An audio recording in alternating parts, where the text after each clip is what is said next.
ಇಲ್ಲ RSS ವಿಚಾರ ಅಂತ ಬಂದಾಗ ಈ ಮುಸ್ಲಿಂ ರೋಡ್ ಅಲ್ಲಿ ಪ್ರಾರ್ಥನೆ ಮಾಡ್ತಾರೆ, ಅವರು ಕೂಡ ಪರ್ಮಿಷನ್ ತಗೊಂಡ್ಬಿಡ್ತಾರ ಅನ್ನೋಂತ ಮಾತುಗಳನ್ನೆಲ್ಲವೂ ಕೂಡ ಮಾತಾಡಿದ್ದಾರೆ. ನಾನು ಅದನ್ನು ಗಮನಿಸಿದೆ, ನಾನು ಗಮನಿಸಿದೆ. ಹೌದು, ಬಹಳ ಒಳ್ಳೆ ಸಲಹೆ ಕೊಟ್ಟಿದ್ದಾರೆ. ಯಾಕೆಂದ್ರೆ ಅವರು 84ರಲ್ಲಿ if I remember correctly KH Ranganath ಅವರು ಚಿತ್ರದುರ್ಗದಲ್ಲಿ ಜನರಲ್ ಕಾನ್ಸ್ಟಿಟ್ಯೂನ್ಸಿಯಲ್ಲಿ ನಿಂತರು.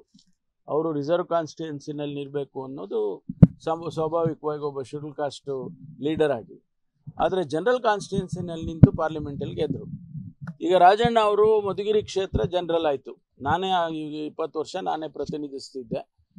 ಜನರಲ್ ಆಯಿತು. ನಾನು ಪಕ್ಕದಲ್ಲಿ ರಿಸರ್ವ್ ಕಾನ್ಸ್ಟಿಟ್ಯೂನ್ಸಿಗೆ ಕೊರಟಗೆರೆಗೆ ಬಂದೆ. ರಾಜಣ್ಣ ಅವರು ಅಲ್ಲಿಗೆ ಕೇಳಿದ್ರು, ಮಧುಗಿರಿಗೆ ಜನರಲ್ ಆಯ್ತಲ್ಲ, ಅವರು ST ಸಮುದಾಯ ಆದರೂ ಕೂಡ ಅವರು ಜನರಲಕ್ಕೆ ಕೇಳಿದ್ರು, ಟಿಕೆಟ್ ಕೊಟ್ಟರು, ಪಕ್ಷ ಗೆದ್ದರು. ಈಗ ನನಗೆ ಅವರು ಸಲಹೆ ಕೊಟ್ಟಿದ್ದಾರೆ, ಅದೇ ಥರ ನೀವು ಮಾಡಿ, ಸೊ ದಟ್ ಇನ್ನೊಂದು ಸೀಟು ಬಂದರೆ ಶೆಡ್ಯೂಲ್ ಕಾಸ್ಟ್ ಸೀಟಿಗೆ ಬಿಟ್ಕೊಟ್ರು, ಅವರು ಗೆದ್ದು ನೀವು ಗೆದ್ದರೆ ಇನ್ನೊಂದು ಶೆಡ್ಯೂಲ್ ಕಾಸ್ಟ್ ಜಾಸ್ತಿ ಆಗುತ್ತೆ ಅಂತ ಆ ಉದ್ದೇಶದಲ್ಲೇ ಹೇಳಿದ್ದಾರೆ. ಆಗ್ಬೋದು, ನನಗೆ ಮಧುಗಿರಿಗೆ ವಾಪಸ್ ಹೋಗೋದಕ್ಕೂ ಅವಕಾಶ ಇದೆ ನನಗೆ. ಅದರಿಂದ ಅಲ್ವಾ, ಮಧುಗಿರಿಗೆ ಎಲ್ಲ ಅಪೇಕ್ಷೆ ಪಡ್ತಾರೆ, ಮಧುಗಿರಿಗೆ ಬನ್ನಿ ಅಂತ. ಪ್ರತಿಸ್ಪರ್ಧಿಗಳಾಗ್ಬಿಡ್ತೀರಾ ಸರ್? ಪ್ರತಿಸ್ಪರ್ಧಿಗಳೇನಾದ್ರು ಆಗ್ಬಿಡ್ತೀರಾ? ಇಲ್ಲ ರೀ, ಆ ಥರ ಏನಿಲ್ಲ.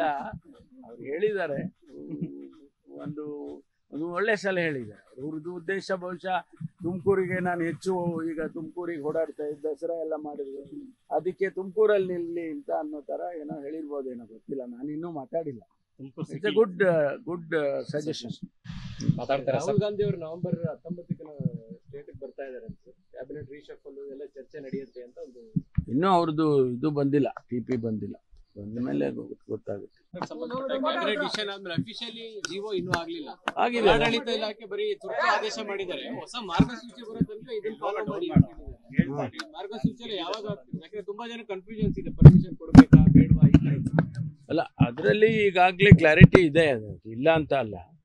ಇನ್ನೊಂದಷ್ಟು ಸ್ಪೆಸಿಫಿಕ್ ಆಗಿ ಹೇಳುವಂಥದ್ದನ್ನು ಡಿಪಾರ್ಟ್ಮೆಂಟ್ ಇಶ್ಯೂ ಮಾಡ್ತಾರೆ, ಅದರದ್ದೇನು ತೊಂದರೆ ಇಲ್ಲ. ಅದು ಆ ಆಧಾರದ ಮೇಲೆ ತೀರ್ಮಾನಗಳನ್ನು ಡಿಸ್ಟ್ರಿಕ್ಟ್ ಅಡ್ಮಿನಿಸ್ಟ್ರೇಷನ್ನು ತಗೋಬೇಕಾಗುತ್ತೆ, ಅದನ್ನು ತಗೊಳ್ತಾರೆ, ಅದಕ್ಕೆ ಫೆಸಿಲಿಟೇಟ್ ಮಾಡ್ತೀವಿ. ಅನುಮತಿಗಳು ಕೇಳಕ್ಕೆ ಈಗ ಚಿತ್ತಾಪುರದ ಉದಾಹರಣೆ ತಗೊಂಡ್ರೆ, ಅವತ್ತು ಬೇರೆಯವರು ಕೂಡ ಅವತ್ತೇ ನಮ್ಗೆ ಕೊಡಿ ಅನ್ನುವಂತ ಇಂಟೆನ್ಷನಲ್ಲಿ ಆಗ್ತಾ ಇದೆ, ಸಂಘರ್ಷ ಕಾರಣ ಆಗ್ತಾ ಇದೆ ಅಂತ. ಸಂಘರ್ಷ ಗೊತ್ತಿಲ್ಲ ನನಗೆ, ಆದರೆ ಅವರು ಕೇಳಿದ್ದಾರೆ, ಬೇರೆ ಬೇರೆ ಆರ್ಗನೈಸೇಷನ್ನು ಕೇಳಿದ್ದಾರೆ. ಅದು ತೀರ್ಮಾನ ಸ್ಥಳೀಯವಾಗಿ ಡಿಸ್ಟ್ರಿಕ್ಟ್ ಅಡ್ಮಿನಿಸ್ಟ್ರೇಷನ್ ಅವರು ನಮ್ಮ ಏನು ಸರ್ಕಾರದ ಸುತ್ತೋಲೆ ಇದೆ ಅಥವಾ ಗೈಡ್ಲೈನ್ಸ್ ಇದೆ ಅದರ ಆಧಾರದ ಮೇಲೆ ತಗೊಳ್ತಾರೆ. ಅದಕ್ಕೆ ನಾವು ಆ ಸುತ್ತೋಲೆಯನ್ನು ಹೊರಡಿಸಿರ್ತಕ್ಕಂಥದ್ದು. ಈಸಿ ಆಗಲಿ ಡಿಸ್ಟ್ರಿಕ್ಟ್ ಅಡ್ಮಿನಿಸ್ಟ್ರೇಷನ್ಗೆ, ಇಲ್ಲದೇ ಇದ್ದರೆ ಪ್ರತಿ ಸಾರಿನೂ ಕ್ಲಾರಿಫಿಕೇಶನ್ ಕೇಳ್ತಾ ಇರ್ತಾರೆ, ಅದು ಆಗೋದು ಬೇಡ, ಆ ಸುತ್ತೋಲೆ ಇಟ್ಕೊಂಡು ಅವ್ರು ತೀರ್ಮಾನ ತಗೊಳ್ಳಿ ಅಂತ ಹೇಳಿ ಮಾಡಿದ್ದೇವೆ. ಟಾರ್ಗೆಟ್ ಮಾಡಿದ್ದಾರೆ ಅನ್ನೋದು ಪದೇ ಪದೇ ಬರ್ತಾ ಇದೆ. ಜೊತೆಗೆ RSS ಮಾತ್ರ ಇದು ನೋಡಿ,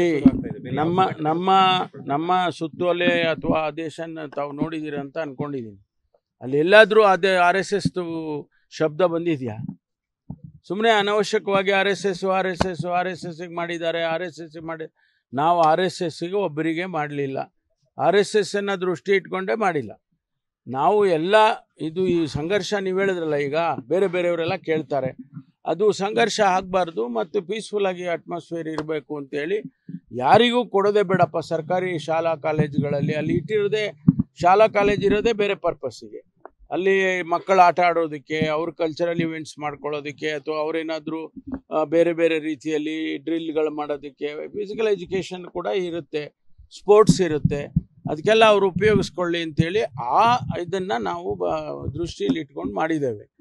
ಅದರಲ್ಲಿ ಒಬ್ಬರಿಗೆ ಮಾಡಿದರೆ, ಈಗ 2013ರಲ್ಲಿ ಮಾನ್ಯ ಜಗದೀಶ್ ಶೆಟ್ಟರ್ ಅವರು ಮುಖ್ಯಮಂತ್ರಿ ಇದ್ದಾಗ ಎಜುಕೇಷನ್ ಡಿಪಾರ್ಟ್ಮೆಂಟಿಂದ ಆದೇಶ ಹೊರತು. ಯಾಕೆ ಹೊರತು? ಅವರು ಇದೇ ಕಾರಣಕ್ಕೆ ಬೇರೆ ಬೇರೆಯವರಿಗೆಲ್ಲ ತೊಂದರೆ ಆಗಬಾರ್ದು ಅಂತಲೇ ಅವರು ಒಳ್ಳೆ ದೃಷ್ಟಿಯಿಂದನೇ ಮಾಡಿರ್ಬೋದು. ಅದನ್ನೇ ನಾವು ರೀಟ್ರೇಟ್ ಮಾಡಿದ್ದೀವಿ ಅಷ್ಟೇ, ಬೇರೆ ಏನು.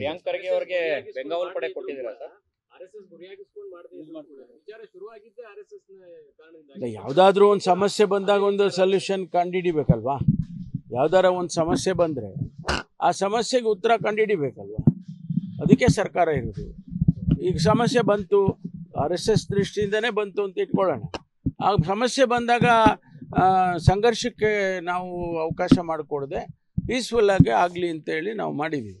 ಸರ್, ಪ್ರಿಯಾಂಕ್ ಖರ್ಗೆ ಅವರಿಗೆ ಬೆಂಗಾವಲು ಪಡೆಯನ್ನು ಹೆಚ್ಚಳ ಮಾಡಲಾಗಿದೆ ಸರ್ ನಿಮ್ಮ ಇಲಾಖೆ. ಅವರಿಗೆ ಎಲ್ಲ ಕರೆಗಳು ಬರ್ತಾ ಇತ್ತು, ಆಮೇಲೆ ಎಲ್ಲ ಥ್ರೆಟ್ನಿಂಗ್ ಇದು ಬರ್ತಾ ಇತ್ತು ಅಂತ ಹೇಳಿ ಅವರು ಹೇಳಿದಾಗ ಅವರಿಗೆ ನ್ಯಾಚುರಲಿ ಕೊಡಬೇಕಾಗ್ತದಲ್ಲ.